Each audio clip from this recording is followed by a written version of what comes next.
And now, Jabroni Studios, in association with Big Herm Productions, is proud to present to you, recording from an undisclosed location in Oakdale, Connecticut, it's Chris Burns, it's Chris Lynch, this is Dysfunction Junction. If you had told 1994 me, when O.J. Simpson ruined the greatest run in basketball history, that the New York Knicks would have a second greatest run in basketball history, I may have told you you were full of shit. Fast forward to this past week, we have seen a beautiful NBA Finals, and I'm going to tell you why it's the greatest of all time, and these guys are going to chime in. Ladies and gentlemen, boys and girls, and Smitties of all ages, welcome fucking men to Dysfunction fucking Junction. Fuck yes. Chris Bro, Burns? I texted that nigga as soon as the fucking final shit happened, and I know it. I'm 2 hours behind. Like, I know, like, when I get a wild hair across my ass at 11:30 at night, it's 1:30 in the morning for you fuckers. Oh yeah, we all know. And you know, and I know as Smitty is the same age we are, and you know, it was like 11:30, 12 o'clock at night. And I was, as soon as it happened, I was like, my man, congratulations on the Knicks winning their shit. I know how happy you must fucking be. You saw it. I was like, it was a much shorter message, but all of that was conveyed that was in there. I know. You know how it was, my man. Congratulations, Chris Burns, Chris Lynch, Michael P.S. Herman, Big Herm, if you will, on some convenience store walls and post office posters. In certain bathrooms, in certain places. That's right. A couple of stats that I want to throw out here. San Antonio was the youngest team by average age to make the finals. I was San Antonio, 5 months old the last time the Knicks did this. Yeah, I was just about born. It was 73. I was a couple months old. It would have been early June of 73, and I was born in 73 in January. So I wasn't even 6 months old. Yeah, I was about 6 months old. You know what I mean? But like, Lynch was 16. I was legitimately an infant. The youngest, not only the Spurs were the youngest team to make the playoffs by average age. The San Antonio Spurs held the lead for 79% of the playoffs, yet still lost 4 games. Yo, shout out to the Spurs, man. They really did. They held it down as best they could. No trash talk at all. No. I don't really have a horse in this race. For me, it's just more of a shove it down everybody's throat out here because Texas is closer and they're an East Coast team and fuck you. But you know, it was really cool. I mean, and whether you're a baseball fan or not, when the Red Sox did it, it was really cool, regardless of how you felt. When the Cubs finally fucking did it, it was really cool. And this is another one of those things where it doesn't really matter if you're a fan or not. It's really kind of cool when you go from that kind of run and you come back the way they did and play the way they did. It's if you're a basketball fan and not just a team fan, this was some amazing fucking shit. Amen. Lynch was, part of my, and Herm too, because we would text as the child asleep. The 2011 run for the Bruins. As the commercial says, it's only crazy if it doesn't work. Correct. And that was a 39-year drought, and that felt long. And you have the Red Sox with the 84-year drought, the Cubs with a 90, 100-year drought. Now the Knicks at 53. Are we seeing? God bless you. Sorry. That's all right, Lynch. Are we seeing a hearing test? What the fuck? Maybe. On. Do I sound better? Yes. Okay. Lynch, are we seeing a decade or two now that we're just watching all of these old droughts, these curses of the Bambino, the curse of Patrick Ewing, the curse of everything? Are we just going to watch every curse crumble away? Yes. Did you see how happy my nigga was? Look out, Clyde Frazier Swear to limped God. his way out there Swear from to the Christ. 73 team. Like him and his walker out. Just Patrick Ewing was so elated with this. It was warming to watch. The only thing I can say, ladies and gentlemen, is just you know who was there and they never showed on camera, or at least that I saw, because I didn't stay for the whole presentation. John Starks was there. Starks for 3. Yep. And I didn't get to see him. Nope. Yep. He was. And like Oakley, McDaniel, Spike Lee, the fucking mayor of the Knicks, for fucking Christ's sake. Congratulations to New York. Lynch, New York say Knicks. something. I'm waiting for somebody to stop talking. Sorry. I tried.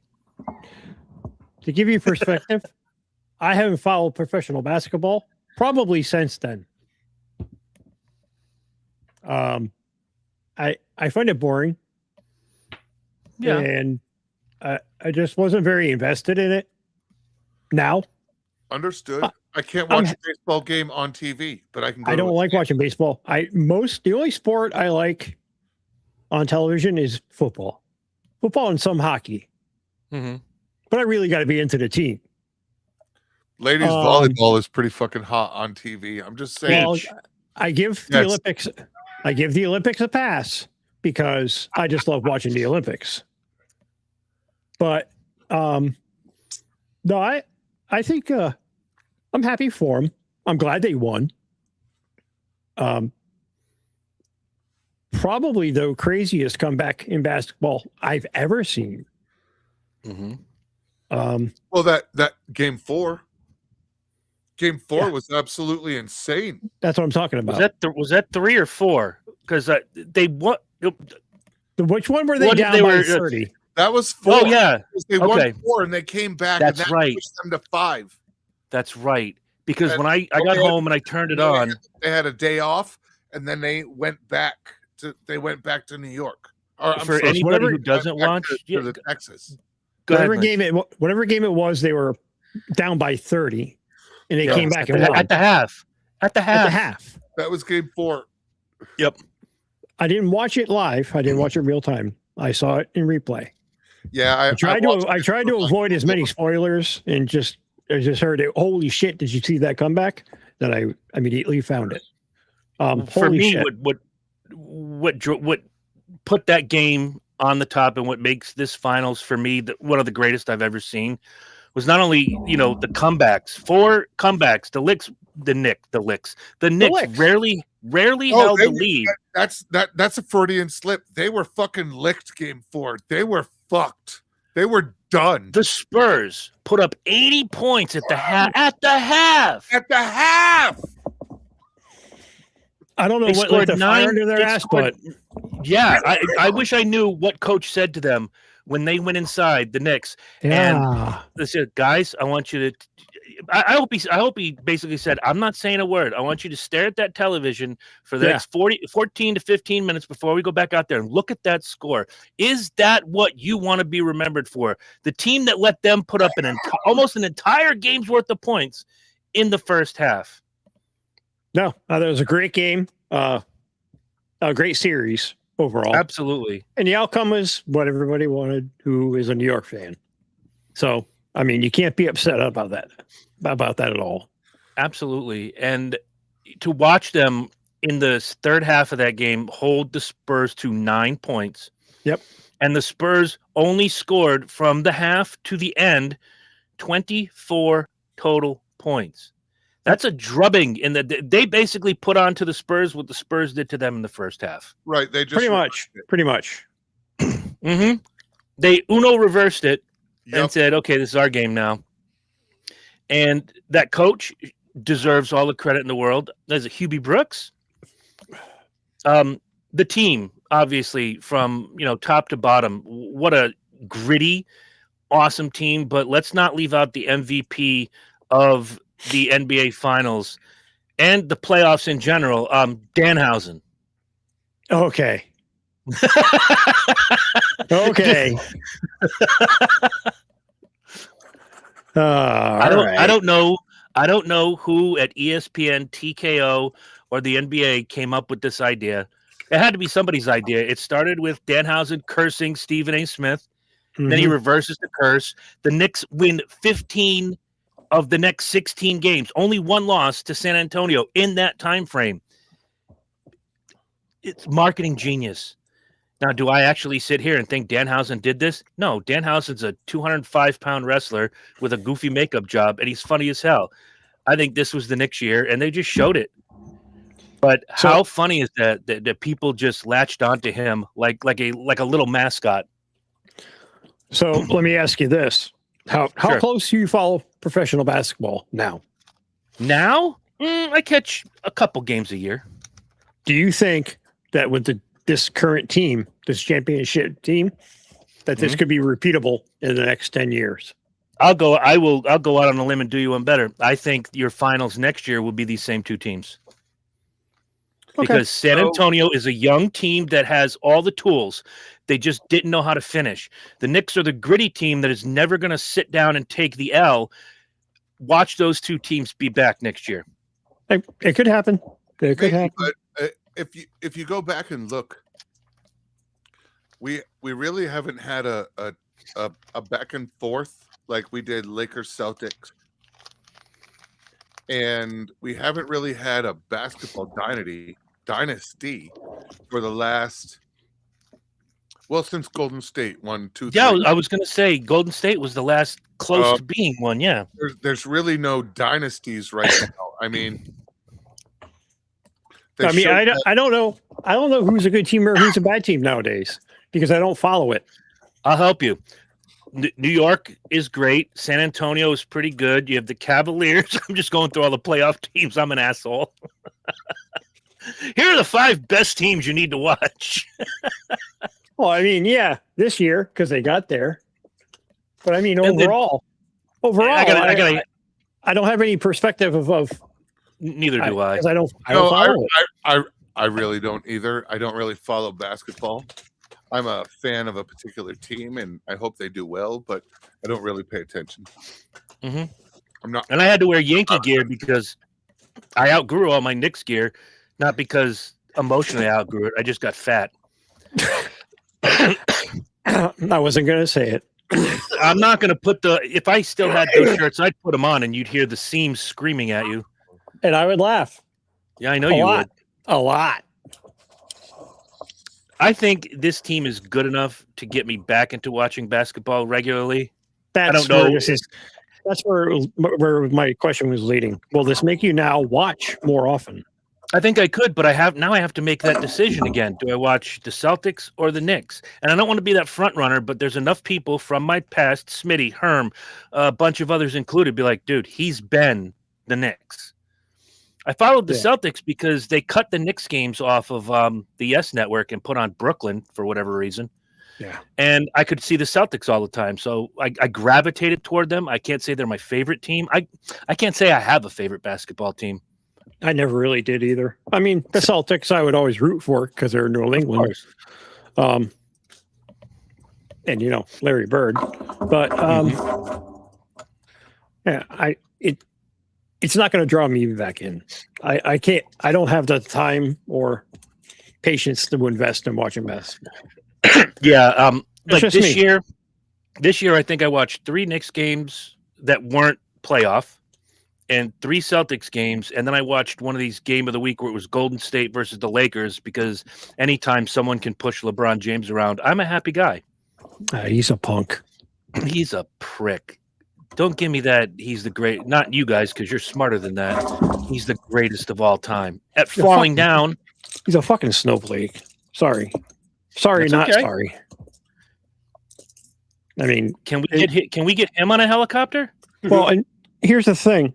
This is that whole acting routine is what got me out of watching basketball. Yep.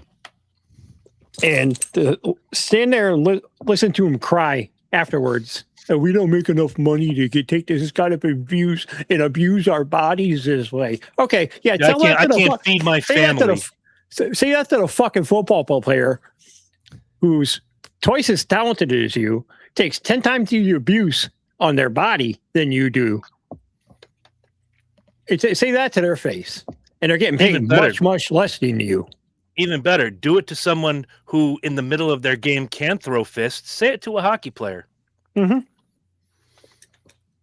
Who don't make nowhere near the money that an elite NBA player makes. No. And when I'm kind of weirded out by here's my problem with basketball. Paycheck doesn't equal privilege for you. Paycheck, they pay you a lot of money because you're the draw of the team and you're the talent of the team. So fucking perform, stop crying, and play basketball. Well said. Take some ownership in if you have a bad game. But also spread the wealth. Meaning give praise to the guys on your successes as well as your defeats. Because you got to own it. You got to own it both ways. And you can't stand there and say, well, if it wasn't for me, this team would be crap. That's why I don't like watching interviews with football players nowadays. Because every fucking one of them thinks they're the best thing that ever walked on the 100 yards of football field. And the same can be said for the basketball court. No, it's not just you. You happen to be the most talented according to your coach or your owner. So you deserve that paycheck. Do you really though? If you're going to stand there and complain and cry that you fucking, I ran for 90 minutes. I'm so tired. He brushed his elbow against my breast and I fell down. Quit acting. I got a bruise on my titty. I have long said that anyone in sports, I don't care who you are, how much talent you have, at the beginning of the season, everybody gets paid the same and get paid by incentive. Watch those players break their backs. I think that's a great structure. You get paid per play. How many times, and look, I know he played for the Yankees for a little while, and he's probably one of the top 5 most hated ball players ever. But how many times did you see Alex Rodriguez lollygag and not play up to snuff, but he's making $25.2 million a fucking year when the guy 2 bases down from him is making the league minimum at $1.5 million? And $1.5 million is nothing to sneeze at. And whether it was Soriano, whether it was Robinson Cano, I'm just going through Yankee second baseman now. When they step up to the plate, the fans let them know how much they loved him with the cheers and the T-shirts and the chants. And when Alex Rodriguez gets up there, you're like, well, if he hits a home run, I'll clap real hard. But other than that, it's Alex Rodriguez, everybody. Yay. Hey. Now, you never heard that. You never heard that with Derek Jeter, a tremendously talented player who never, in my mind, made as much as he should have, but he had all the endorsements in the world. He was beloved. And when he walked away, everybody in that stadium cried. Well, everybody. It's because you're talking 2 completely different personalities in sports. You got somebody who's appreciative of where they got versus somebody who expected a treatment that he got, that he deserves more. Now you deserve what you get. Entitlement is real and it's prevalent in most sports. And you can say the same about NASCAR. Yeah, absolutely. Because I'm a better driver than him. Well, are you? Because you haven't won a fucking race in the last 2 seasons. In my mind, I think a lot of these guys, and because you brought up NASCAR, there's a lot of drivers who never won a championship who are universally not so much loved, but respected. If I say the name Mark Martin, but one of my favorite drivers ever. You know why? Well, because he knew where he came from. He always stood on the premise, I'm lucky to even be here. If I win, great. It's a party for everybody. Mm-hmm. But to me, to be able to sit behind the driver wheel, whether it was the car series, the truck series, or whatever the fuck it was he was doing, he was happy and he was proud of himself and his team. That he had the privilege of sitting behind that wheel. Mm-hmm. And there are guys, Mark Martin was very few and far between where you heard him complain, but he complained when it was necessary. Derek Jeter, he had legitimate, he would complain after a race when it was a legitimate gripe or complain. When some other driver was driving like a fucking reckless asshole, and put him and everybody else out on the track in danger. Correct. You have a guy like that. You get your rare guys like that. You do have your rare guys like that in sports. Yeah. Well, I wouldn't say they're rare. I just say they should be lifted up more. I mean, I could look at Matt Ryan. Well, I think that, as much as I hate to say his name because I'm afraid he'll appear, John Elway was that kind of football player. Yeah. But here's the thing with Elway. A lot of these guys win early and go out with a whimper. John Elway whimpered early and went out with 2 championships back to back and earned that respect before he even lifted that trophy in the air. And that, my friends, is the mark of not only a great ball player or a great athlete, but respect. Well, and I apply that principle to just like any job or performative thing. I respect a person more who stays more low key, kind of flies under the radar in the press, doesn't cause a ruckus, and appreciates where he is at his station in life as an entertainer, whether it's sports or entertainment. Right. People who think they deserve everything handed to them on a silver platter because of who they are. No, sorry, not sorry. You have to work to reap some of the rewards. People who work get the rewards. If you think you're just going to skate by on your name and your face and some of your talent, sorry, bud. And the same can be said for people that I've worked with in the past. I respect the guy more who busts his ass and stays quiet all day long and gets results and is a team player than the guy who comes in demanding the bigger paycheck because he spent a lot of money on education that's fucking worthless. Sorry, not sorry. Do better. Sorry, not sorry. Yeah, do fucking better. I mean, and I don't want to go way too off the rails, but this leads me into why are people pissed that Elon's a trillionaire? And he's really not. On paper. It's on paper. On paper, yeah. It's envy. How can you be angry? How can you be angry at a person who worked his way from almost losing SpaceX in 2008? If it wasn't for a NASA contract, he would have lost it. It would have been gone. It wouldn't exist now. Mm-hmm. And to the people that stuck with him, all those employees are not millionaires because of their hard work, dedication to him, and his dedication to whatever drives him. Mm-hmm. Now, envy. I don't particularly love the guy, but I don't hate him. He's give or take for me. I could live with him and I could live without him. Mm-hmm. But I don't dislike somebody because of their position of success. It doesn't make sense to me. I can equate it, and I'm gonna put them on a scale here. You know, on the one side, you have the president of the United States, born into wealth, didn't have to work too hard to get to a certain level, but did work to elevate that level. Then you have Elon Musk, emigrates to the United States sometime in the 90s, lived in a shithole apartment. I've read the book. Come on, guys. Don't give me the talking points from CBS and MSNBC. His dad was semi-wealthy, almost lost everything in his emerald mine, by the way. Yeah. So, and he created things. He used his mind and innovation. Oh, well, he did it on the backs of others. Someone has to assume the risk. Herm is a very successful chef, in my opinion. Now, if he opens a restaurant, he assumes the risk.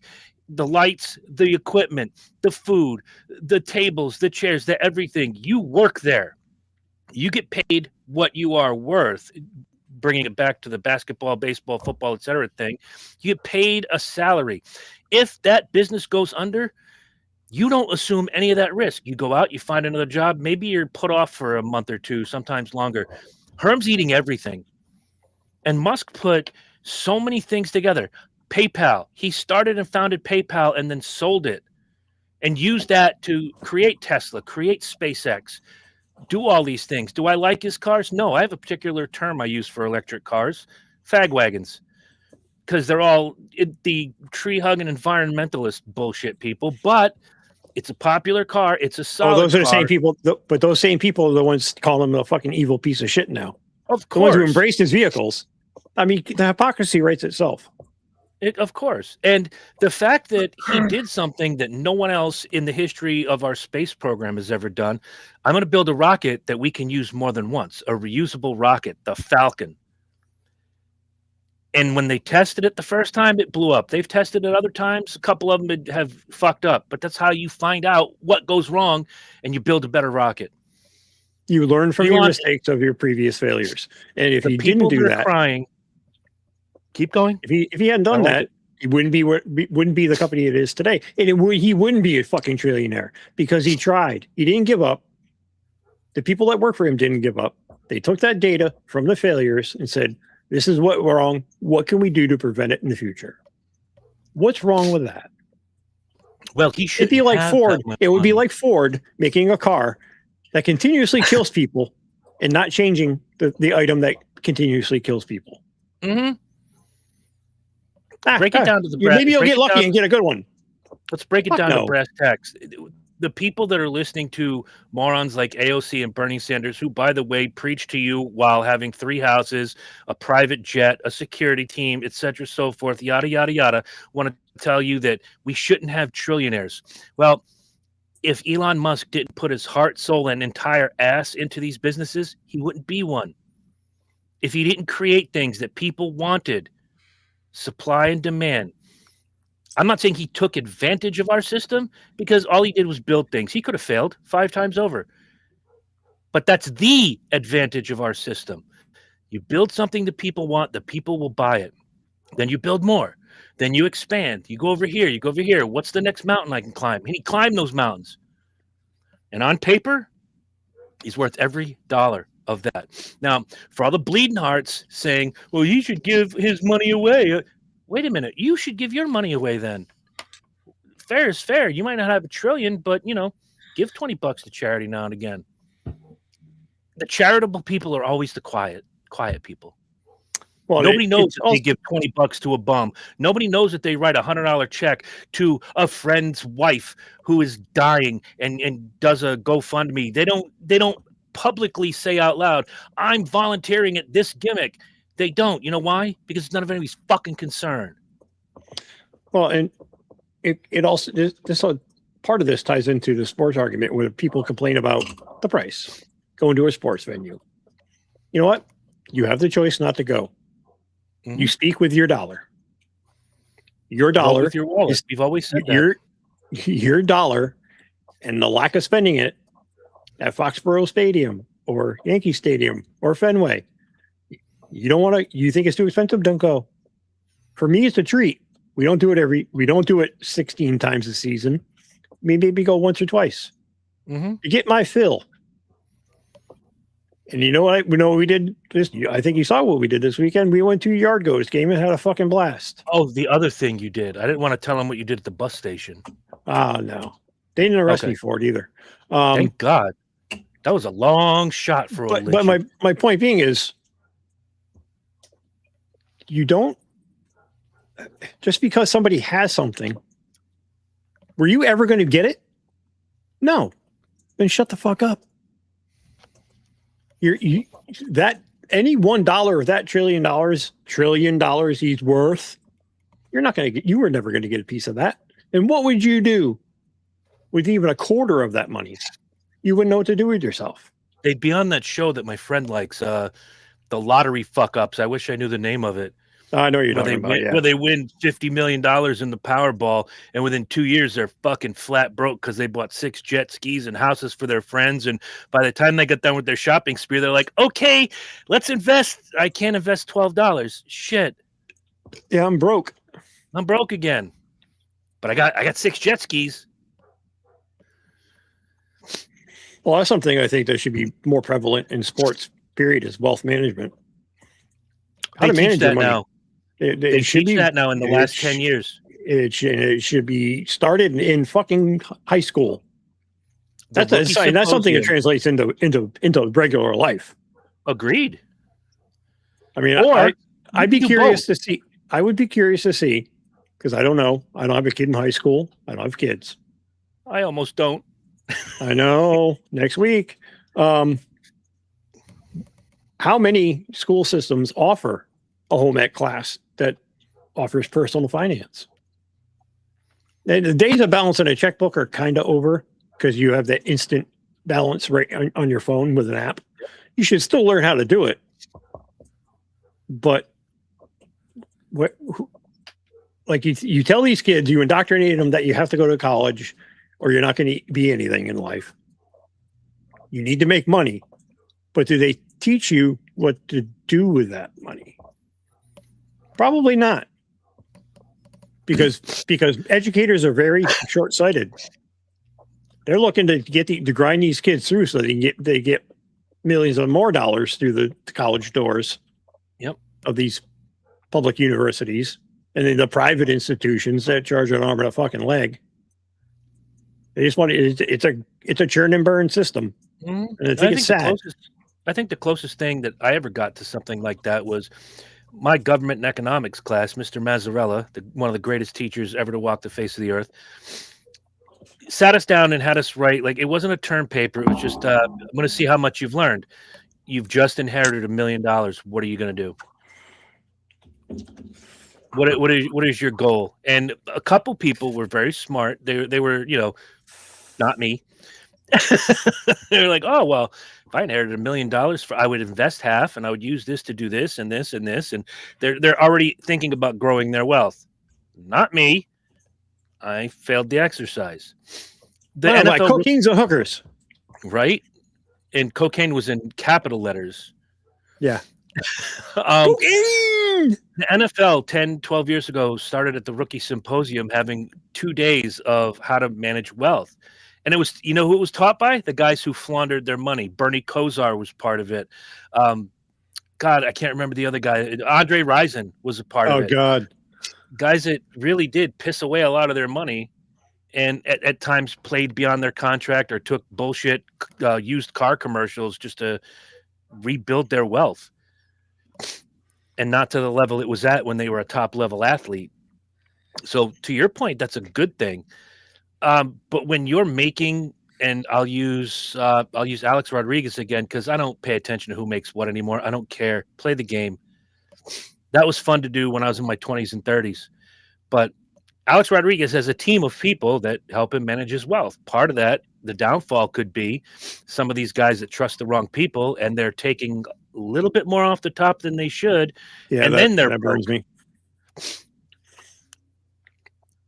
Well, it's all a matter of trust too. I mean, and usually, unfortunately, it's either one of their family members that weasel their way in, or a friend, one of their hanger-ons, piece of shit Klingons in their posse, convince them that I'm good with money. I'll invest for you right into my fucking pocket for 20 years. Look at Dane Cook, comedian. His own brother-in-law stole millions of dollars from him. Millions. And left them broke. That's crazy. Look at the TV kid stars from when we were growing up who had bank accounts bigger than some small countries, and they end up broke because their parents just thought the money was theirs. This will always come in. We will always have an income. I can do this right now. The money train stops eventually. No one stays on top forever. No, I agree. That's why I think giving kids and people in general, perspective for the future is really important, because you don't know what could happen. Because I'm a worst case scenario guy. I have a break glass in case of emergency fund, and that is truly break glass in case of an emergency. Mm-hmm. We say we're broke. We're not broke. We're not really. It's because we pretend that money doesn't exist just for that reason. Hey, I'm late. Go Knicks. What's up, Dylan? Good evening. But it's unfortunate that you have to think like that, because my water heater could go tomorrow. This could go tomorrow. Mm-hmm. I own a home. I need to have those access to finances that are liquid and spendable, or at least half of the amount quickly. Right. Just what it is. But people like that nowadays don't think like that. Because they're financed for a $650,000 house, or they can get financing on paper for $650,000 when you really should only spend 3, they shoot their nut and blow the whole wad. Mm-hmm. And guess what? They're living 2 paychecks behind for the rest of their fucking life. How is that a way to live? It's not. It's not. And unfortunately, athletes and entertainers fall into that trap where they don't know how to spend their money, or they spend it poorly, unwisely, and people steal from them. Well, I mean, Embezzle. there are other, athletes are one of them. Musicians are famous for it. When Yep. you're Musicians in are the- also famous for getting fucked on record deals too, true, but right Think out of the about- gate. think about a guy I have a lot of respect for is Dee Snider. Yeah. They made those 2 records back to back, Stay Hungry and Love is for Suckers. They are riding high. They're making hand over fist. The dollars are flying in the window faster than hookers at a college recruitment. And they get to a point where they just spend and no one's telling them, slow down, slow down. Motley Crue, at the height of their fame, when Nikki Sixx was taking $5,000 worth of heroin a day, and I'll never forget that passage in the book where he said, I went to the mailbox and there was just a small white envelope, and I opened it up and I recognized the writing. It was my manager. You're spending $5,000 a day on heroin. That's $35,000 a week. That is $140,000 a month. In 1 year's time, you will either be completely broke or dead. And it's that simple. Everybody thinks that money is just going to keep rolling in. Not everybody has a 50-year career. Not everybody can maintain the good things. Sometimes you can battle back, but how much money is Tom Kiefer making now? None. I mean, is Tiffany rolling high on the hog, still playing No. malls? Come on. The money train eventually stops. And if you're a professional athlete, make it now, spend it later. Yeah, don't make it and spend it all at the same time. Because guess No. what? You're going to be a door grader at fucking Walmart. That's something that pissed me off during not only the finals, but the Super Bowl this past year. You watch the pre-games and they have the music, entertainment, and whatnot. And then they show the guys showing up to the stadium. And to watch these guys walk in like they are auditioning for Dolomite 2, dressed like $2 Philadelphia pimps, gold chains everywhere, glitter diamond shoes, and rings bigger than my head. Come on now. What are you doing? Well, that was a big thing that turned me off to the NBA back in the late 80s, early 90s, was how they presented themselves. It was all very thug, alternative, street life kind of bullshit. And I didn't think that's a good image. It's a very poor image to portray to kids, because kids look up to especially the NBA. City kids look up to these professional athletes. You look at the way Jordan showed up to a game. Yeah, it painted a very, very bad picture for that community. Absolutely right. Look at the way Jordan or Bird or Magic or Ewing showed up to a game. Not always suit and tie like Jordan, but dressed like they could easily be on their way to a business meeting. You're a professional person. Act and dress professional. Just because you play a sport doesn't mean you're not a professional. I make $15 million a year, and I'm dressing like the guy who just robbed the liquor store down the street. Or I'm a $15 million a year money generator, and I'm dressing like a fucking Philadelphia pimp. I could be standing in Times Square with a posse of women. Come on, man. In some cases, you can do both. Yeah. Yeah. Yeah.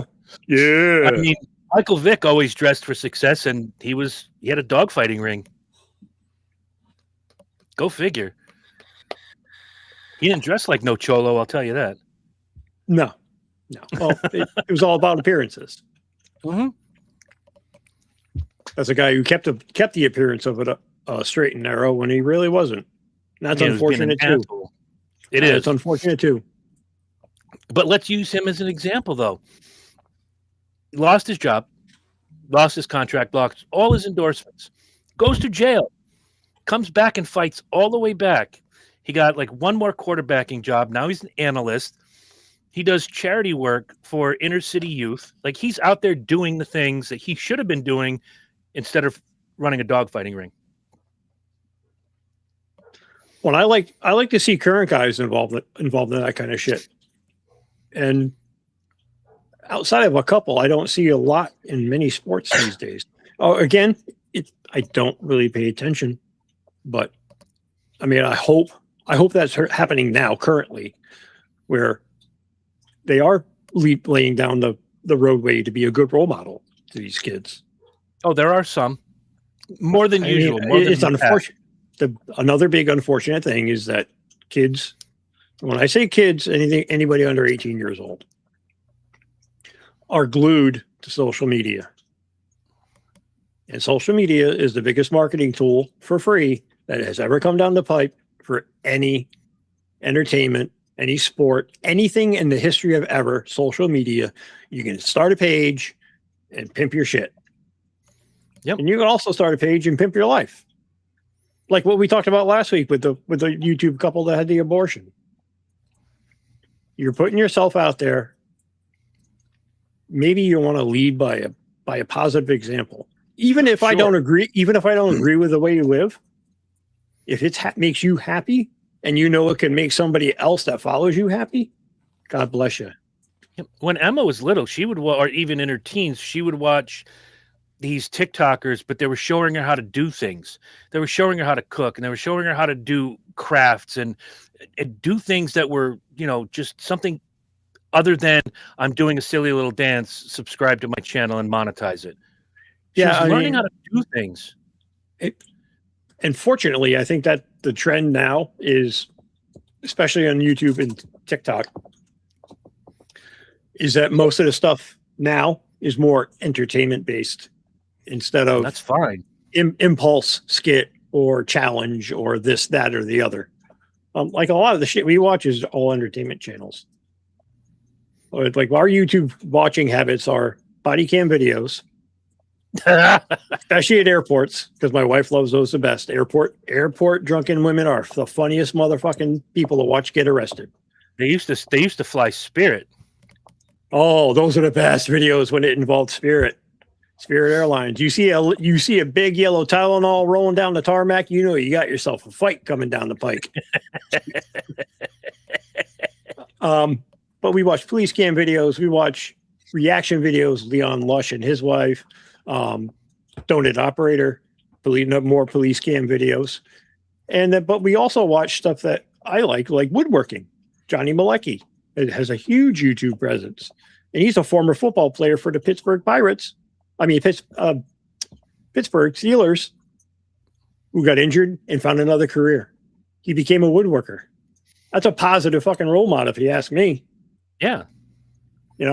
But I like watching that. It's like watching just regular television now, but it's more entertaining. I find myself laughing more at stupid shit that I watch on YouTube than I do at the people who get paid a lot of money to write funny shit. Right. Like for me, that's Simon Dan on Flat Earth Friday, watching him just skewer the Flat Earth guys. Yeah. That's a good one. My favorite one is the white-haired guy from New York. I want to go find that guy and knock on his window when he's on his break in his handy van and be like, nuts. Hey, CC, the earth isn't flat, and just run away. That guy is fucking nuts. And see, that's where that guy is wrong. He's wrong. He's kind of like a mix between Doc Brown, Bernie Sanders, and what's his name? Kirby Enthusiasm. Larry David? Larry David. He's like kind of a weird amalgam of all of them. It's the hair for me, that helmet hair. Yeah, the helmet. Lord Helmet. What are you doing? I'm good. I'm listening to you guys ramble. It's lovely. It is lovely because we're making How's work? points. Did you work today? I did. I had to go in and do like a taco bar for 30. That's not bad. That's not so bad. Nah, 2 proteins, gluten-free all the way around. Not too Gluten free. Fucking tree huggers. Well, it's a legitimate thing, and with taco bar, it's easy. I just don't put flour tortillas out. It's all corns. All corn, yeah. All corn. It's all porn. I mean, corn tortillas. Yeah. But no, I'm happy for New York Knickerbockers. I remember I said that once, and what the fuck is that? Knicks? The New York Knicks? The Knickerbockers. They were called the New York Knickerbockers. What's a Knickerbocker? It's a dictionary. disgusting beer from the 60s. Here's a book. Called the Here's a dictionary. book. Read it. And on that The note, Google You machine's may not fire telling when me. ready. You may fire when ready. A knickerbocker here we are. is a multi-purpose term that originally refers to traditional style of loose-fitting trousers gathered below the knees. Knickers. Over time, the word evolved into Knickers, I said. a name for native New Yorkers, which inspired the name of the NBA team. And it was a shitty beer in the 60s and 70s. I remember the beer. My grandfather drank it once in a while. On my mother's side. There aren't too many tastes that stay in your mouth for 15 years. Because as a kid, you go get somebody a beer and you quick a little sip off of it. Moxie, it stays with you for life.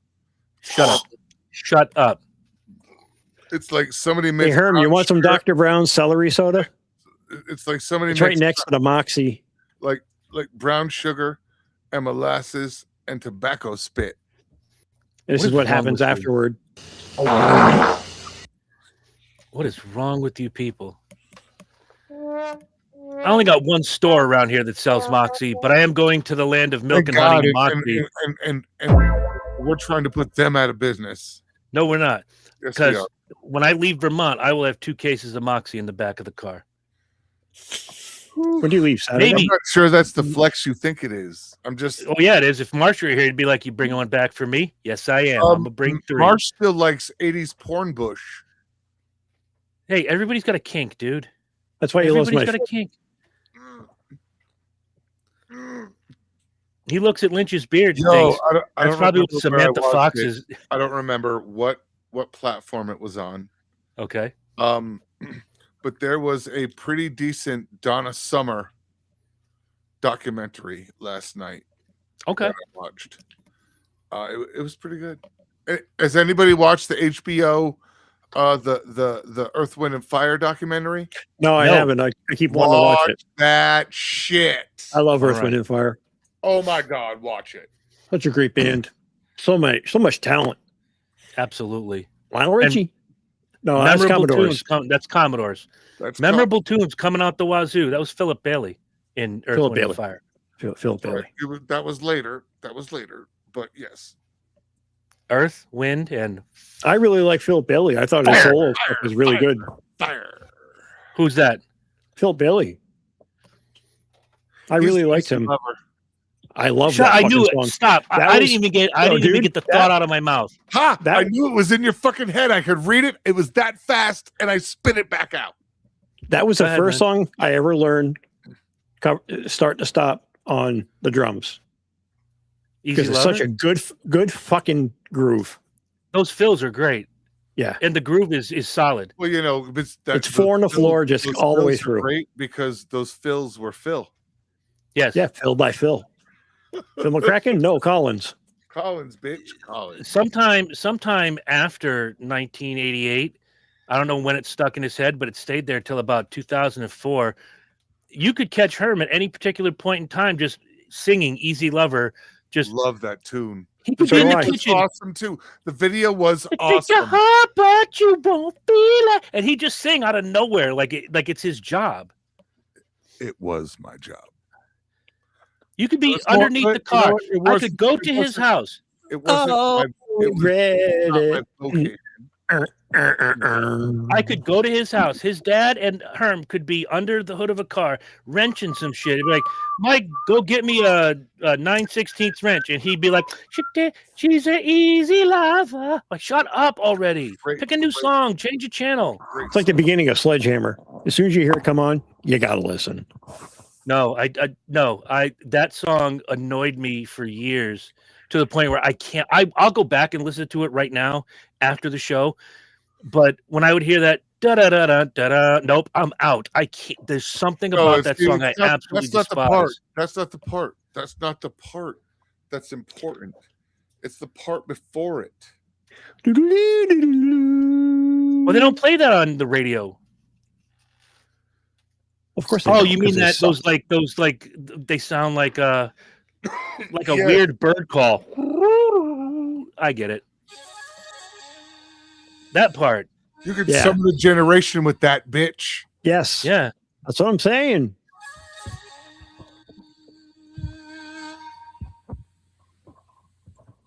It's like this. Yeah. Copyright strike. I don't give a fuck. We're not monetized. It doesn't matter. And enjoy the next episode of Dysfunction Junction. Wait, say it, Peter. Yeah. How can you not love that song?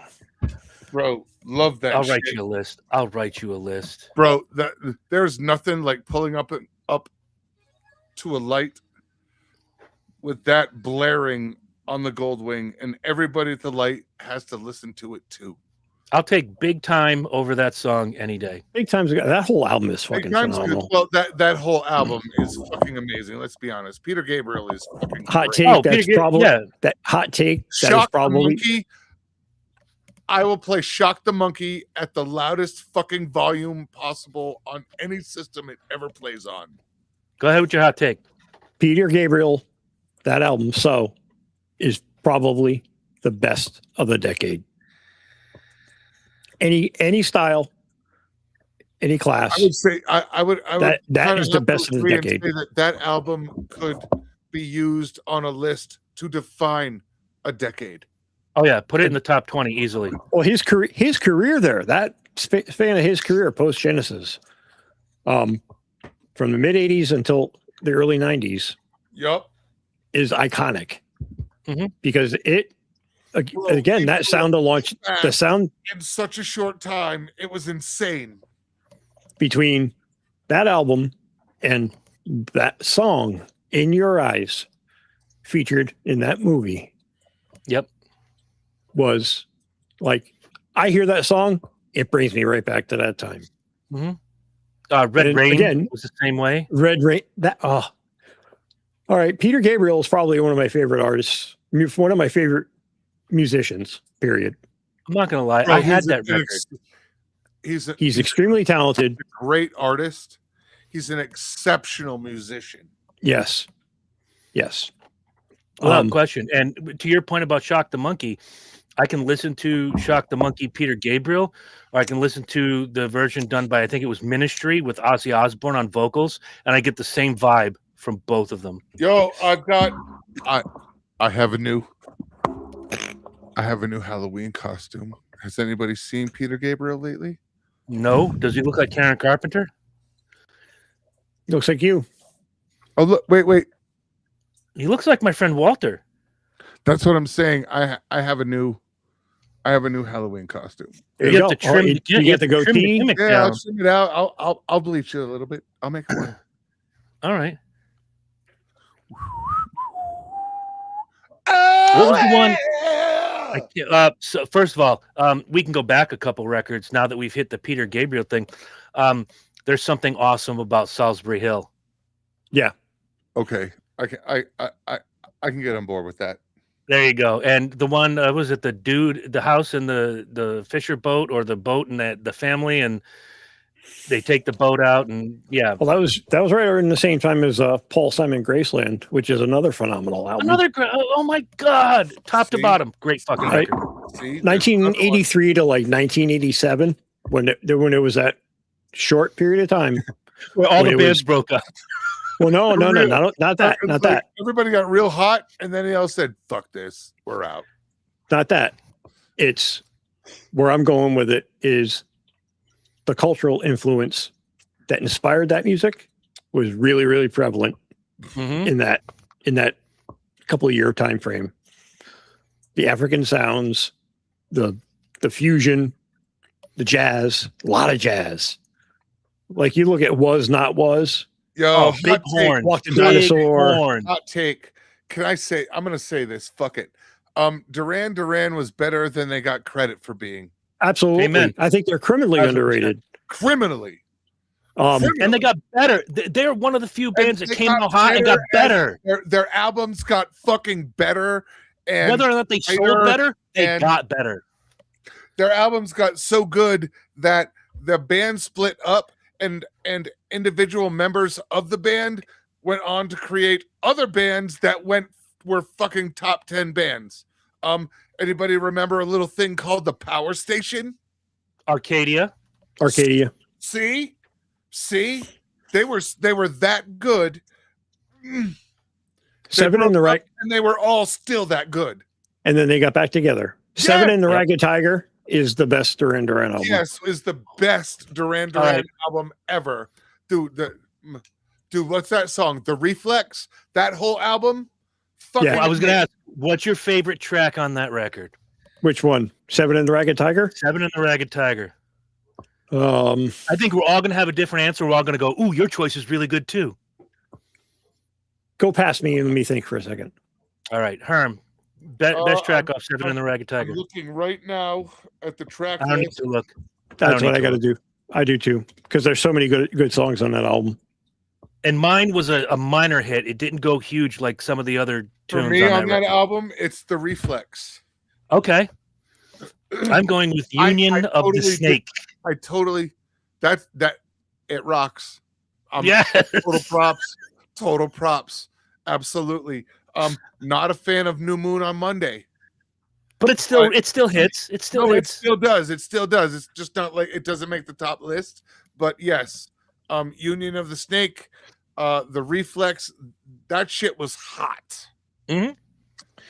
Come on, give me a fucking track list. That's all I want. That shit was so good. It covered and got kids and parents into the same album. It got kids who liked different genres of music, and like us, all of us, we have our favorite genre. Right, but we like everything. But we like everything. We're really electronic then. The only real electronic we had was we had just started to see like Devo and Thomas Dolby and shit. Stuff. But our biggest influence at our age, at that age, was disco for electronic music. I could play that record, Seven and the Ragged Tiger, and your pop friends would like it. Your rock and roll friends would like it. Your hip hop friends would like it. Tell you to shut it Mom off. and Dad didn't tell me to shut it off, but if I played Ozzy or Twisted Sister, it was turn that shit down. Loud. You're gonna have to put that on with headphones. Herm was Reflex. You were Union of the Snake. The Union of the Snake. Yes. No. Yes. No. The Seventh Stranger.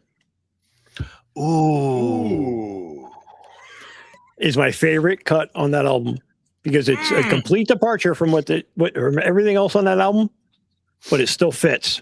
You know what that album reminds me of? And it's their third album. Their third album. They were Prince for white kids because later on when Prince did the Diamonds and Pearls record, it had a little something for everybody. You had a rock tune, you had a ballad, you had a funk tune. Something more along the lines of the opening track. If you can get past Thunder and not want to hear the rest of the album, you've done it wrong. You've fucked up. Yeah, and because on the next album, Arena. Not Wild Boys. Record. Not Wild Boys, which is a good song. Which is a good tune. It is. That was the album. Planet Earth. Planet Earth was good. What up, Kahuna in the comment section all the way down in Australia. I was gonna say he should be on the fucking Duran Duran tip, motherfucker. Are they? No, they're British. Are they Australian? Brits. English, yeah, okay. Where is Duran Duran from? What is the England? I just said it. Birmingham. What was the big album they did? Right, the Australians came back with that. They're a fucking penal colony. I'm calling foul on your choice because on the Arena record. Oh wait, that's Arena Live. Never mind. Let me go back. There's two different versions of that album. Yep. Damn it! You can't vote here. It doesn't matter. No, vote for the burn. Now the next, but he can't vote. The next album, Notorious. Ooh, no. Well, no. Well, here that's where the crack I was started gonna because say, they lost a couple well, members no, of the band. The version of Notorious I like is yes. Yeah, see, you don't know. Hold on. What is it?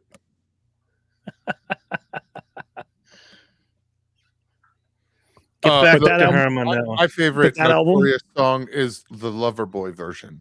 No, Notorious. See, That I was album- a little. Go ahead. That album, I can't listen to every track. Which one? That No, because it's Loverboy a lot of album? filler. Notorious. I don't like that album. Yeah, I That's I where have the 3 crack. songs. For me, that's where the crack started. Yeah, that's a 3 Because album two of the record. members- That's a 3-song record. That two or three of the members had already vamoosed. You know, it's just the 3 main leads. Well, they were the heart of the band. It doesn't They're the, feel right. the ones who Doesn't sound formed the same. the band. To me, it's like The Cure. The Cure is another band who was criminally underrated from what they started to what they became in the 90s. Disintegration is their best album. Favorite Cure track off top of your head. Wish Wait, favorite is Cure track?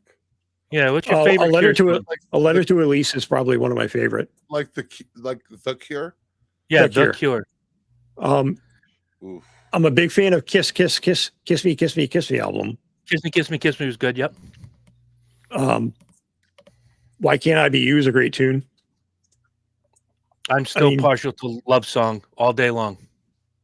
Look, that's the track on Disintegration Yes. that wrote that like skyrocketed them. It was on MTV every fucking hour. I would put that On in the the hour. jukebox at MVP Sports Bar, and somebody would pull the plug on it. I'm like, why? He goes, because you play that every fucking time. We're just yanking it. You're not hearing that song. But The Cure is going another back band to- like that. Is another band like that where it started out as a trio, then it grew. But then when it hit Kiss Me, and the follow-up Disintegration was the band. There was like 6 guys. You had the lead singer, you had 2 only song guitarists, that they you had sang that I know is Friday I'm in Love. Okay. Yeah. That's a great song. Yeah. Going back to your Monday What was it? you can't fall apart. Tuesday Notorious. Wednesday, break my heart. Here we go.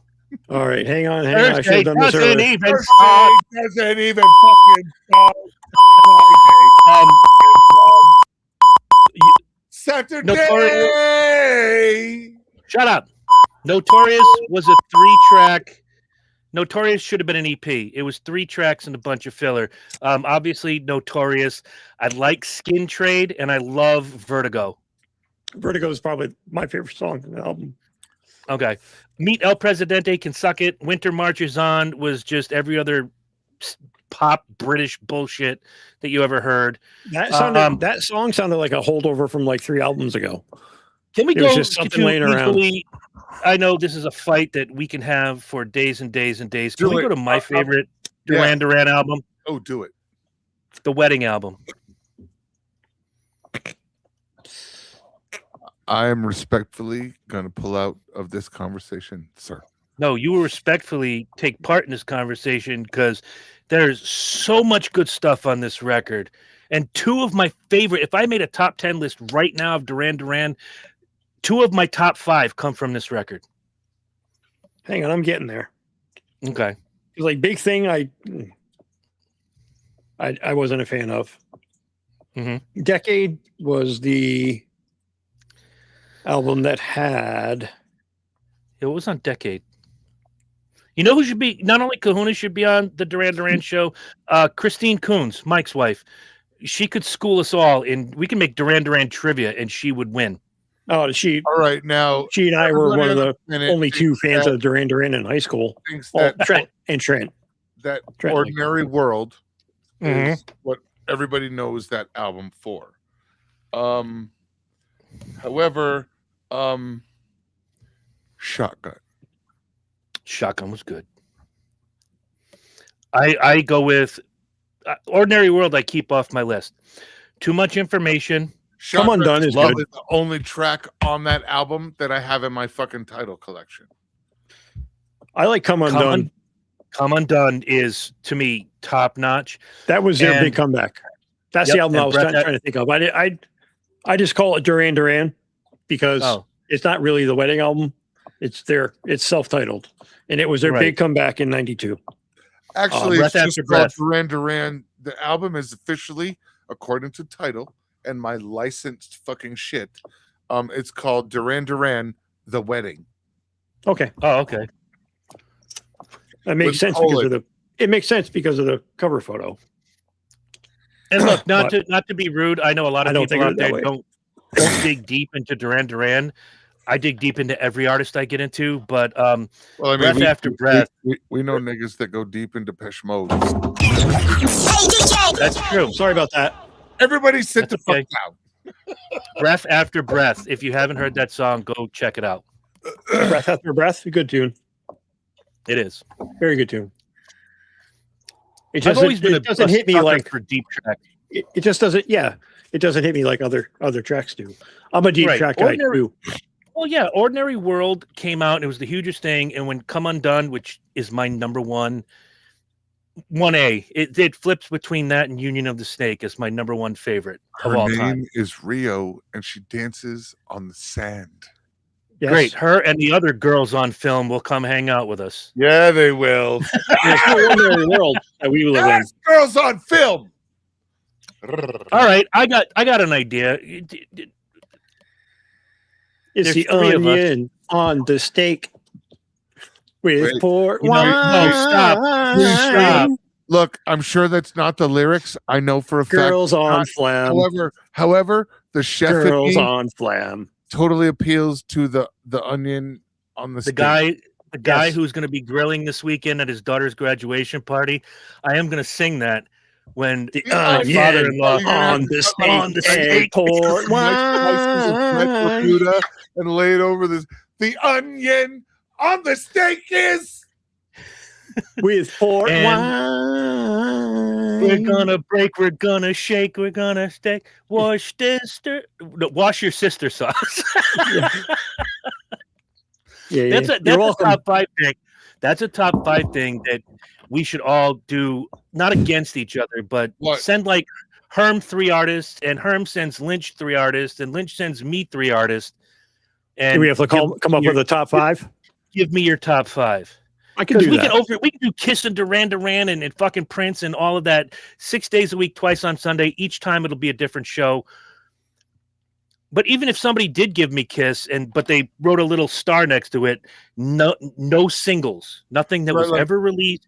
I was gonna say it's got to be like with caveats, like Yeah. Kiss, but songs that never tracked past 10, and fucking dumb shit. Well, that's easy. Like they've only had 4 top 10 hits. So You know what But I like- mean, though. It's got to be yeah, like You can't, never but you can't, released as a you can't single. pick the singles. You can't pick the hits. right. So instead of I was made for loving you, you were there with me at the Gene Simmons show when he played Charisma. right, like That's a top fucking 5 great song. like, here we go. Top 5 tracks off the solo albums. That's easier than you Ooh. think. As That's easier than you think. Well, just as a group, all albums, top 5. No, that's a good caveat. I could create an album taking 3 songs off of each album, making a 12-track album.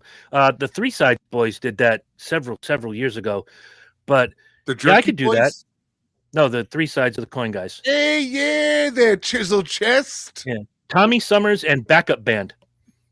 Speaking of Backup Band, did you I got see these guys hitting each other on the roof with hot mops. What the fuck am I going to do with them? Dying of amoebic dysentery, and you offer me coupon?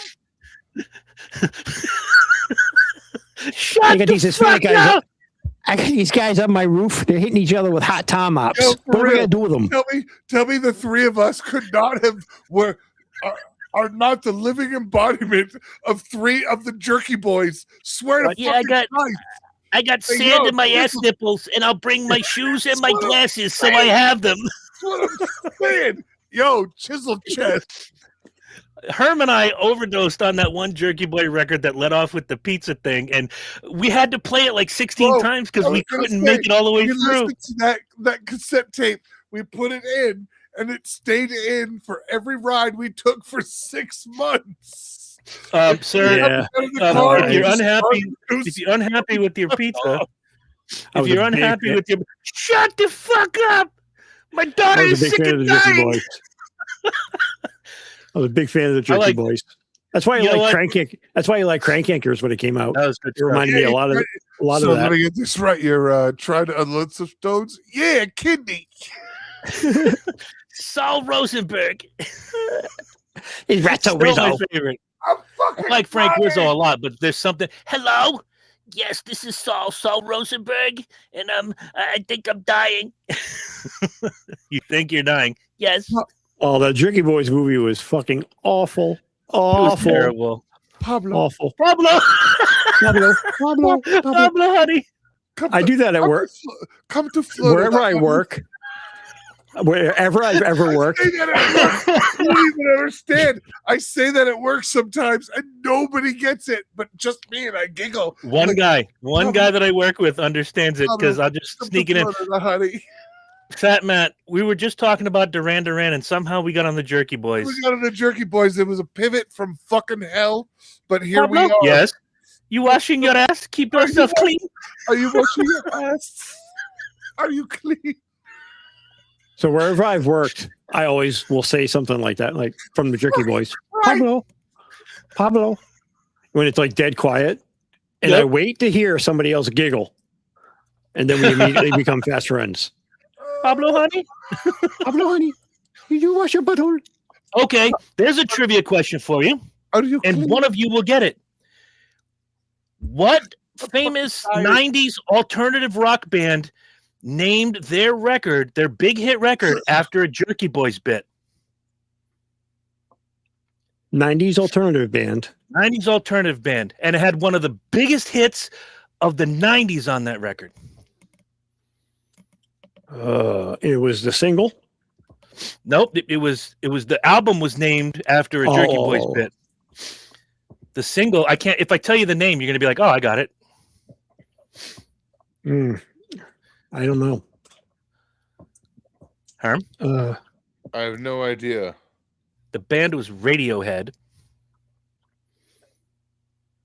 The album was called Pablo Honey. Pablo, honey? I came into, I ordered a pizza, and now my daughter is sick and dying. You're correct. You're correct. I'm reading it right now. I fucking googled it. What 90s alt rock band released a fucking single based on a Jerky Boys An album. It was named after Pablo Honey. Weird. Pablo Honey / in the album debut. Pablo Honey / Inline. Right. What was the hit?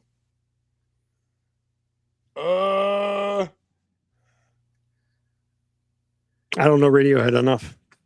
You know this song. Trust me. If you had a pulse between 1990 and 2000, you know this song.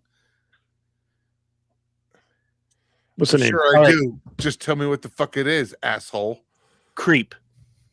Cause Creep. Creep. That's like the only Radiohead song I know. That's all you need to know. I know. I always forget it's Radiohead. That song is on my motorcycle playlist. Yes. That's a Because- karaoke banger because for me. The best part of that whole song is that when it ends and it's the Yep. The muted strings. I literally want to work something based on that. I want to We could have so much fun with this. build a song based. I got you know what we could do something like this. Your favorite any genre and break it to a top 10 list even if you want. Top 10 songs from the 80s, 90s, and from 2000 till now. Because I guarantee more than one of us will have Snap Your Fingers, Snap Your Neck on their 90s list. I can do that. Not for nothing, but I'm going to pull something out of my ass. I actually remember when the gentleman below me, right there, used to say, and wholeheartedly, with his full fucking chest, I can't wait to hear this. that the 80s was the time frame that music forgot. Do you remember what we were doing in the 90s? Do you remember that? Do you remember laying on the couch? Oh, I remember laying on my couch. Together? No. Cuddling. You were the big spoon. No. I mean, I was the little spoon. no. I had no choice. That day. You were the little spoon. I don't give a fuck what you wanted. I had no choice. Right? I was the little spoon. I He's was gonna 300 say, pounds. You are the little spoon. There wasn't a choice. There is no spoon. Hi, you're the little spoon. Okay, the 80s are the decade that time forgot. Yes, do you remember that? I can explain this. I can explain this partially, but I want to hear what I said then.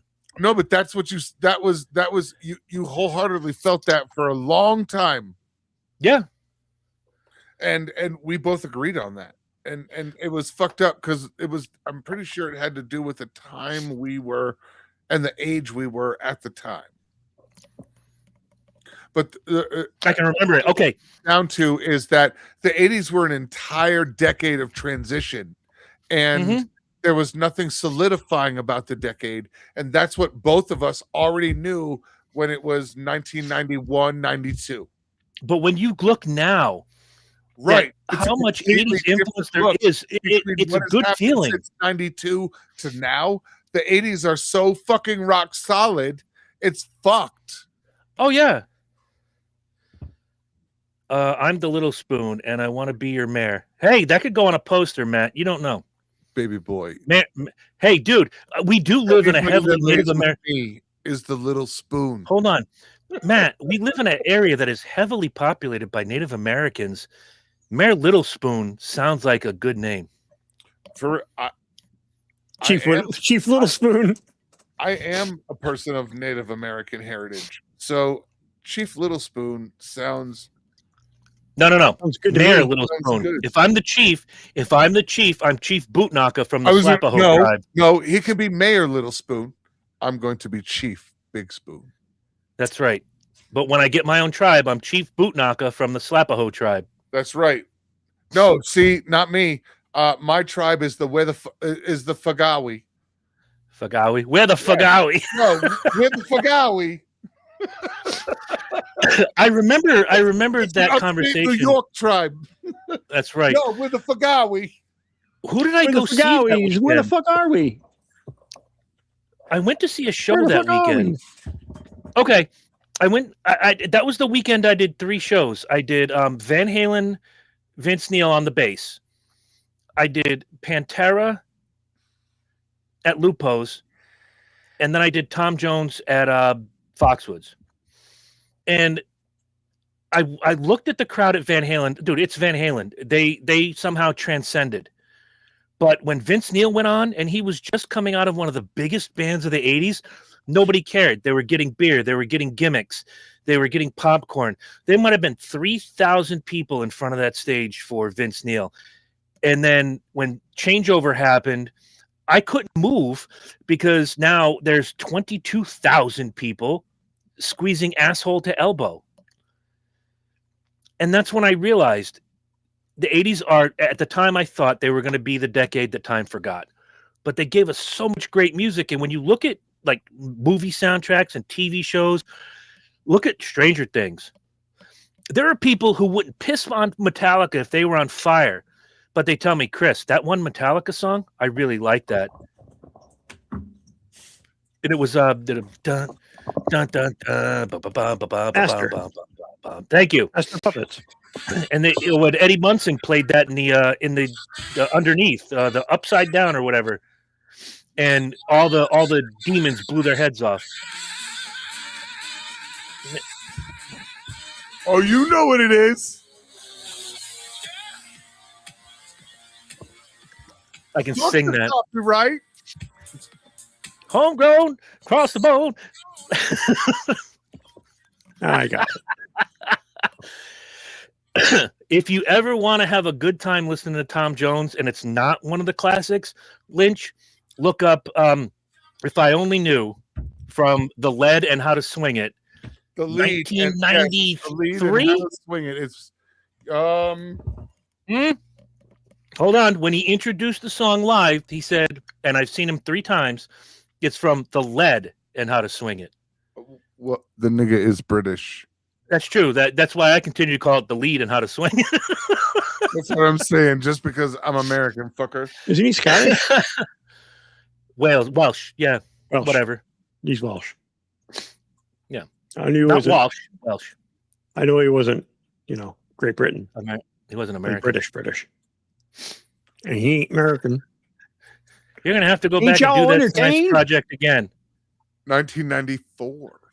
4. Oh, I was off. Yes, Wow. it was a personal favorite on in any vehicle we rode. That's the album he put out of like more progressive, modern Yes, type shit. very I have modern, it. dancey. We I have that. We were already very big on Delilah and What's New Pussycat. We were already Tom Jones fans, but then out of nowhere, he puts out this album in '94, and Yeah. I'm not gonna lie, the Burns and I kind of went a little nuts. We played it very loud for a long time, over and over. I bought it on CD, but it came out. He had Record that album Express. had everything. It had your classic Tom Jones vocals, but it had heavy guitar. It had thick, drum machines and scratch and hip hop beats. And here's this old guy just rocking this shit. Well, that was some of the albums, like some of the later shit that Wayne Newton put out that my dad had listened to, that I had listened to when I was older. And Before we go, I had how Wayne many- Newton in my car at 19. Fuck. Yep. How many of you bought that ridiculous Pat Boone CD in a metal mood where he basically sang all the metal hits like show tunes? No, No, I borrowed it from somebody. Matt, that's an awesome comment. Hot Tub Time Machine got me hooked on 80s music. Nice. I Yeah. borrowed it from somebody. You should Yeah. have lived. Yeah, you should have lived through 80s music, baby boy. That's all. I'm Ooh, saying. it was the best Yeah. decade. Oh my god! Somebody Everything- asked me, all of the felonies that the three of us committed, and there isn't a fucking video anywhere. I was watching a bit of the Washington Nationals recently, and they have the kid with the mullet, like glorious mullet, like almost as good as mine back in the day. And I said I would buy Brzezicki's jersey if it came with a mullet wig, because you could be a big burly dude like Herm, or just a pear shaped guy like me. Fuck on and just Joe Dirt it. Yeah, I want to look just like Brzezicki. It'd be cool. It was a hoodie that had hair painted on it. Oh, Yep. that's a $1 Right million about where- idea. Yeah. So fuck it. Send it. There you go. Dear Washington Nationals, as long as you have Brzezicki on the roster, make a jersey with a hoodie pullover that has a mullet attached. Yeah, because There you somebody go. asked me, what were you like in the 80s? I'm like, the parts I remember. I was friends with everybody except Herm, but I was Same. friends with Herm. I didn't have a clique. I didn't have a group. I got along with everybody, but I had a glorious mullet. No, it was we were the island of misfit toys. True, but I could walk over to the table filled with, athletes and talk to them, be friendly Yes, with them. And Yes, but we didn't hang with them all the time. We hung with all of those groups separately, individually on their time. But as a soul group, there was an island of misfit toys. It was they were named the Chili Brothers. Oh, that was how I was in high school too. I mean, I could go up to the theater kids, the metalheads, the stoners, the musicians, the Mafia. band geeks, and but the guys I hung out with, like outside of school, I could hang was out a with little them. bit little bit of people from each group who we just all clicked. Please, you look like Michael Franzese in high school. Like Well, you were getting ready to call a hit on Paul Castellano. Who, me? No, me. No, him. No, I did. The fucking Widow's Peak. Tell me I didn't look like I was a fucking gangster's kid. Look at Be Lynch's high school graduation picture. He looks like the fucking head of the Colombo crime family. Hold on, where's my shit? If he shaved off the beard right now and did like a mock station, he could do Michael Franzese impressions now. Hey, it's That Michael works. Franzese. You're gonna have a sit down. All glory goes to God. We're gonna talk to this, and that's what Lynch looked like. Pretty much. Pull that picture up, Guido. I'm looking for it. All right. I swear to God, thank God when I met Lynch, he looked like, well, Lynch. Because if I'd have met him in Guido days, I'd have been like, I don't like this guy already. Guido. I'd be Okay. afraid I'm going to have cement shoes. Can't all be perfect. He would send my mother a Yankees jersey with a fish inside of it. There it is. Hey, I'm Michael There I am. Franzese. I'm going to put a hit on Paul Castellano. There I am. That's me, if you can fucking believe it. All the hair on his 1989, head summer of migrated to 89. his chin. Summer of 89. 16 Telling years you. old, going into high school. You were ugly as fuck. I was a handsome dude. I ain't going to lie. You were a pretty handsome dude. There's a lot of people like, what the fuck happened? I Cancer. said, look at my genetics. That's what Well, happened. genetics. I mean, you were still a semi-good-looking guy when the brain thing started. Yo, Yeah. not for nothing, but the brown power off my father's side and the Indians keeps me relatively young looking. Yeah. I get the hair from my mom with the color, but for the most part, I don't look 53, bro. No. I can't. Yes, I can. Yes, I can. Say Your it, mom's bitch. beard was a little bit fuller. That's what I'm Yeah. saying. Yeah. It didn't chafe my thighs quite You as worked much on as that yours. for a long fucking time, you know. I mean, Yours was much softer on the inner thigh. Woman had one of those mane and tail brushes to keep it soft. Oh, I got like this. Kind of like A that. curry Yeah. comb. oh, Christ. It's a wooden curry comb. Keeps it nice and straight. Now, She- see- yeah, my mom used to rub her face with saddle soap and Now, see, Zoom's this is a crack group cream. of people where we can make these jokes because we all started these jokes about No, our mothers. nothing but Father's Day's coming up, and I'm getting ready to crack some awesome jokes being a member of the Dead Dads Club. Yep. That's Can one you thing we hold all have in them common. I wish my dad a happy Father's Day, and the fucking urn is right there. Right there. Come on. Not 53, but sure do look 63. Wait, you know, I don't know who he's This year, my speaking of. dad's going as a ghost Probably me. for Halloween. I'm just gonna drape I'm gonna take a white napkin and cut 2 holes in it and drape it over his urn. Put it on top of like a stick and carry it with you. That's what I'm saying. Like, here's Dad's Halloween costume. Is that a midget KKK dude or? Put a tiki torch on the top of it. Like, yama, yama, yama, yama. Drama. But may I reach into the belly of a yak What's that smell? My dad. and That's my rip out dad. his heart. My father. This coffee tastes pretty strong. That's my father's ashes. You guys have never seen Due Date? Yes, I have. Oh my God. Yes, I have. That's not coffee. It's my dad's ashes. My dad's ashes. Tastes like shit. It's like shit. All right, get out there. What are you, a girl or something? Jesus Christ. That's a good movie. Yo, this coffee is a really tastes good like movie. shit. Not coffee. It's It's not my coffee. dad's ashes. You douchebag. Oh my God. The Emotional damage. look, I'm not real big on on religion, but regardless of if we're good people or not, in the whole, some of the shit we've said, I'm not sure where the fuck any of the 3 of us are going. I can help. I can help. All I hope is that the 3 of us, given the debauchery we've all contributed to together, We all leads did us the same to place. place. No If matter we where go to it is. heaven, if we No go to matter where it heaven, is. I have a feeling. He's already there. Get him the fuck out of here. Fat Matt was in there. No, it was If just we go to heaven, I have a feeling our Out of here. first 1,000 years, we're gonna have to work the gate. Yo, can you That's it. We have to work the gate. Oh, and so heard? Herm's got day shift. I was Herm will gonna be day say, shift. I got day shift.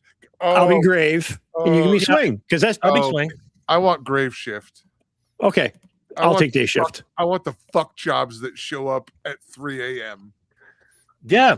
Think about all the crazy people that die overnight. Yes, that's And he's what already, I want. I mean, Herm's we wanna already take a got the vacation. paper. And when we got to take a vacation, one of us is going to have to pull a double. That's just Yep. the way it is. Fine. I can We'll see her. handle I can each see other. Herm We'll now. take care of each other. But Yeah, it's literally, either that, my man. it's either that, or no. You guys, you get that little corner way over there. I can saw see what Herm now. my man. I saw what you was doing at that hotel. Thomas. That girl. And you are not getting in tonight. You are Thomas. not on the list. Oh, you know when it would have been a cool place We to like do? trying to get into Studio 54. Nope. It's not happening. I would Let me have see your wallet. not that I'm not thankful for my life right now. If I could work the gate at heaven, I wanted to work the gate on 9/11 because there was that one guy who was stooping his girlfriend when all this was happening, and the wife called and goes, "Where are you? Where are you?" He goes, "I'm at work." Yeah, your building just collapsed, and he died on the way home. He died on the way home in a car accident, For real, trying to the rush guy his that- ass home. For real, the guy that died humping somebody in the copy room. No, he was in a hotel Yeah. in Midtown, and the planes hit the towers, and the wife calls him frantic. Where are you? Where are you? I'm at work. Dude, your tower just collapsed. Click on his way home on the Tappan Z. Dead. So you'd be like, Thomas. Look, I know we all want to go dead stiff and smiling, but this way, buddy, this way, you're going to have to go over there with Herm for a few minutes. He wants to have a talk with you. No. He won't hit you. It's heaven. It's heaven. He won't hit you. He wants to talk to you. I'm going to make you feel like a piece of shit, but I'm not going to touch you. I'm going to make you feel so horribly bad about yourself. Do I stamp this card? I'm not for going to lay a South? hand on you. Right? But everything I'm about to do is in your hands because I could stamp this for the slide or I could stamp this for the escalator. I gotta say You this. decide. I gotta say this. Who is that? Matt Kreider. That's Kahuna, right? Yeah, it's Fat Matt. No, All right, Kahuna is Matt Sterling. Heard. My bad. All right. So Fat Matt, what if it's not my girl? What if it's my wife? That's fine. I guess if it's your girl, I get into heaven. That's what happens. I just always pictured when I get there, I'm going to be hung over and God's going to be like, you funny motherfucker, come on in. I'm waiting for We've you. seen that. They're gonna fucking roll it, and we're gonna be sitting there, and I'm gonna giggle. We've seen the fucking meme that goes with this. I think we have it. The boys show up. I think we have our vision of heaven all wrong. Chat. Probably. It's all wrong. I'm gonna start giggling. It's just like what's going on in the world right now. Fuck them. Let the murderers come on up. Come on in. We're DEI here in heaven. You're working dish. Yeah. Right?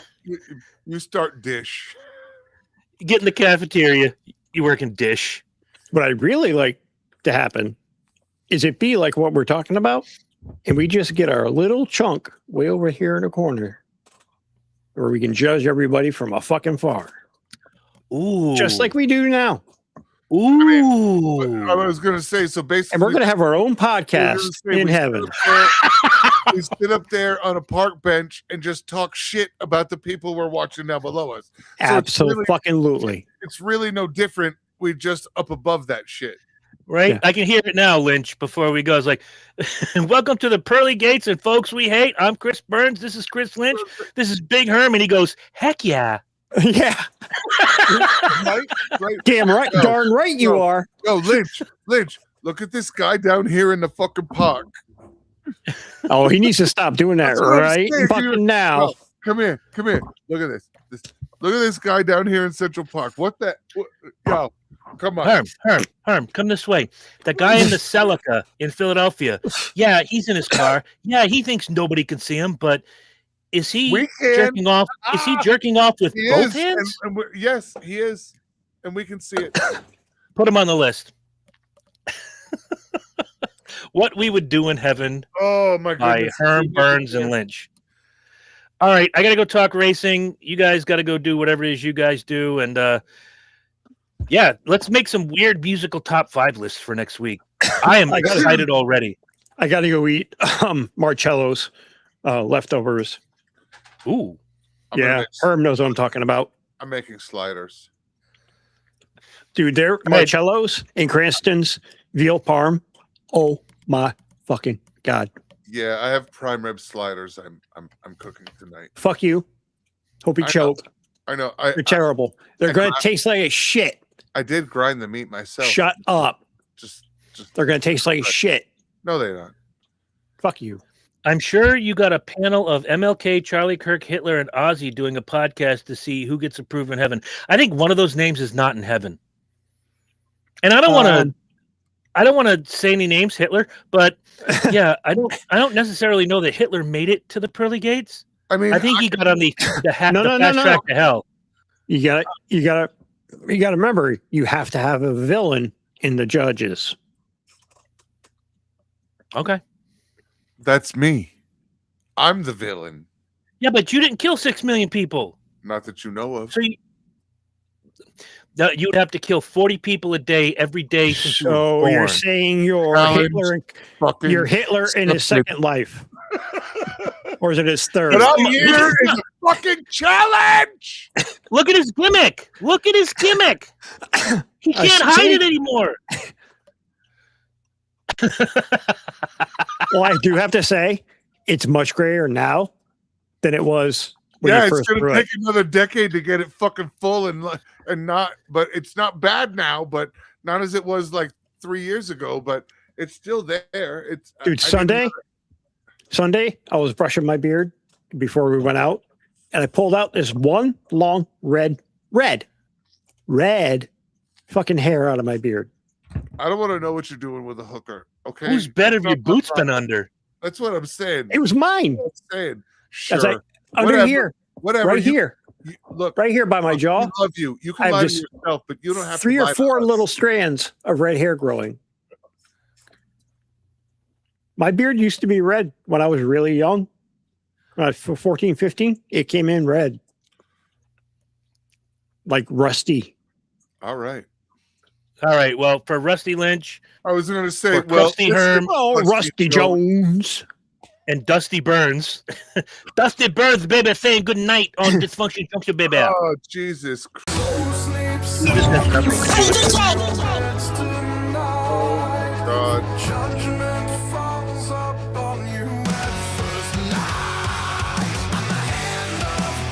It's like doing a show of crackheads. You say that, and you participate. Sit back. And sometimes, just sometimes, Sometimes you're when the the take. crackhead- You're the take. Sometimes when the crackheads go up at the gas station selling food, that's pretty good. Good spin.